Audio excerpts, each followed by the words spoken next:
Welcome to another presentation at the East Trade Winds, a chapter of the World Referral Network, hosted by Bernie Franz-Grody and Wayne Pratt. The presentation today is titled Beyond Limits, Judy Kane's Guide to Aligned Consciousness. Feeling stuck and unable to reach your goals?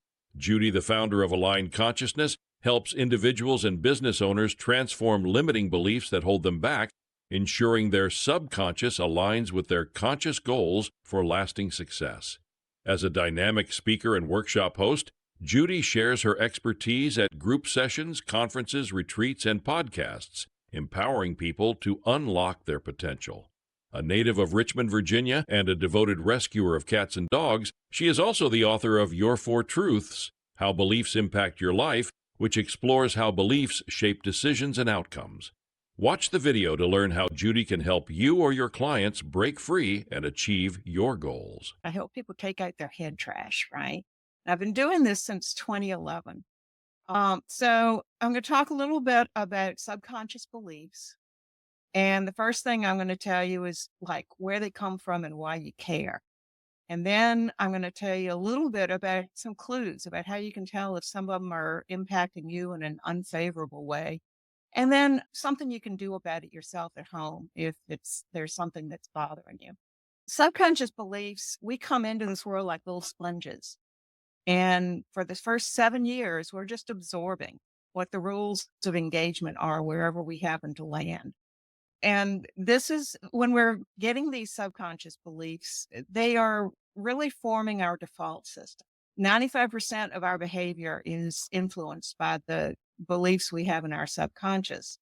And we don't always know what they are because they aren't necessarily the same as our conscious belief system.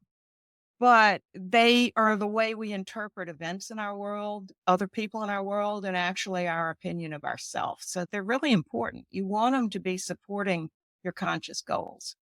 And when they're not, it can cause frustration, stress, disappointment, all sorts of things. And you don't really know why. They aren't usually influenced by logic or data or willpower, but they can be changed. So you're not stuck with them for life if they're not the ones you want. The way you can tell if if a situation that you don't like is related to subconscious beliefs is look for the patterns. Do you get stuck and unable to move forward in certain directions, even though you're doing all the things that you do? And sometimes when that happens, you blame yourself. You say you're not working hard enough, you're not smart enough, you don't have the right credentials. You have all sorts of reasons why the thing isn't happening, but frequently it's a subconscious belief that's holding you back. You can be wearing yourself out, feeling stressed out most of the time, or when you think about doing specific things. I've seen a lot of people who get really freaked out when they think about having to spend money. There's a subconscious belief or two going on behind that when there's a situation that repeatedly causes that type of stress. And you can listen to what you're saying to yourself. That's a big clue. If what you're saying is unkind, if you're putting yourself down all the time in your self-talk, if you're not the cheerleader that you would be for other people, you probably got some subconscious beliefs working on there as well. The two areas that I tend to see people the most for are related to their safety and their self-worth. And the safety isn't necessarily physical safety. Sometimes that comes up, but usually it's not. There are a lot of reasons to be afraid, and that will keep you back from having your business be successful. One of them is an actual fear of success, right? Success can cost too much. You can have subconscious beliefs that are the only way to have a successful business is to work 24/7. And that can cost too much. You might have other things you want to do in addition in your life. So your subconscious is keeping you from that 24/7 wheel of success that might not be good for you in its opinion. Another thing that gets in the way, the fear of success can be because of money beliefs. We typically use money as a measure of success, but a lot of families have other conflicting beliefs about money. It can be the root of all evil, or it can be that it's not okay to have more than you need because that's greedy. Or you might not want more money because you don't want to be like those people. We don't like how they act. or all sorts. You have to work really hard for it. There can be reasons that your subconscious thinks money's a bad idea for you. And that causes resistance to success. Things will come up to keep you from it. Visibility. You could grow up in a household where it physically wasn't safe to be seen or heard, but there are lots of other reasons to feel uneasy being listened to, being the center of attention. And a lot of children experience that when they're little. Sometimes it's the environment. Sometimes it can be a one situation thing that just really made a big impression.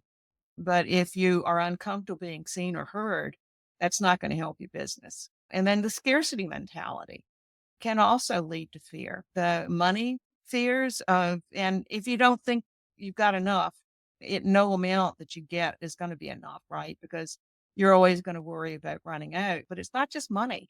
There are other resources that you can have scarcity beliefs around, like time. Like I never have enough time to get everything done. The mind is creating that reality for you to prove you'll find yourself doing things that aren't connected to the big goal of the day, right? And by the end of the day, you've run out of the time. But it's not that you didn't have enough time. It's you've filled it with other things to make that a true belief. There are other resources. If you don't think there are enough clients out there, you're not going to see them even if they come knocking on your door. Because if you don't believe they're there, you're not going to recognize them. So the scarcity belief can really also come in and work against you. The other area, the self-worth, those are where you see things with, and main emotions with that, like shame, guilt, indecision. But you can see it where people have a difficulty setting or enforcing boundaries or maintaining their priorities. So they have priorities in the beginning of the day and then somebody else's comes and supersedes them and theirs go to the bottom. That's there's some subconscious beliefs there about their beliefs and priorities aren't as important as somebody else's. Being able to say what you're good at, owning your strengths, being proud of your accomplishments, being able to accept compliments, all those things are about self-worth and your beliefs around what you're worth and your beliefs around what other people think you're worth. You can also, imposter syndrome comes in there, where you're constantly waiting for somebody to discover the thing that you don't know either, but there's something there that you don't know and you're going to get called out on it eventually. Another clue of that, about the self-worth beliefs, is about decision making. If you have a really hard time making decisions, or once you make it, you keep revisiting it, was it the right one? That's another clue that you've got some subconscious beliefs there that aren't giving you credit for your real abilities. And the self-talk again, always listen to the self-talk. So what can you do about it? What I discovered along the way with working with clients, which was really interesting to me, we always start a conversation out of what's going on and what would you rather experience. And it's become really clear to me that most people don't know what they really want. They make decisions based on what they're trying to avoid. The first thing I tell people, if you've got things you want to change, this is something you can do at home. Get very clear about that situation of what you really want it to look like, right? Not what you're trying to avoid, but what you really want. And once you're clear about what that is, immersing yourself in examples of it, right? Get really clear. You do some visioning, but it's not just how it looks. It's how it looks, how it sounds, and most importantly, the emotions associated with it. And you get the examples so clear that it feels like you're in them. Sometimes I have seen that change subconscious beliefs.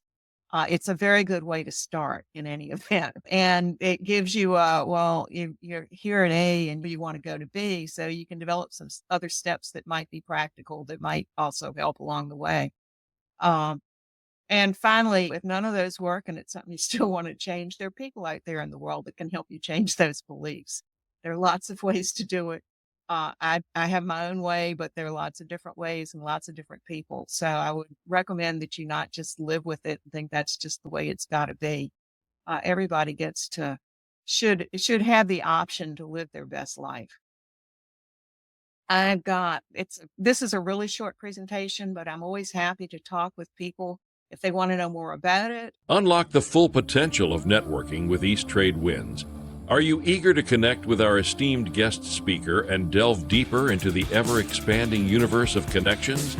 Simply scan the QR code now and embark on a journey of endless opportunities. Join us at East Trade Winds, where we gather online every Tuesday from 8 to 9 a.m. Eastern Standard Time. Whether you're a seasoned professional or just starting out, you're welcome to connect with us. Seize the moment, register for free, and start exploring today. Fancy sharing your insights as a guest speaker?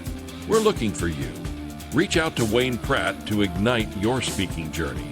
Email him at motivateyou.ca or connect with Wayne on LinkedIn. Don't wait. Take action and be a part of a global community that's shaping the future of business networking.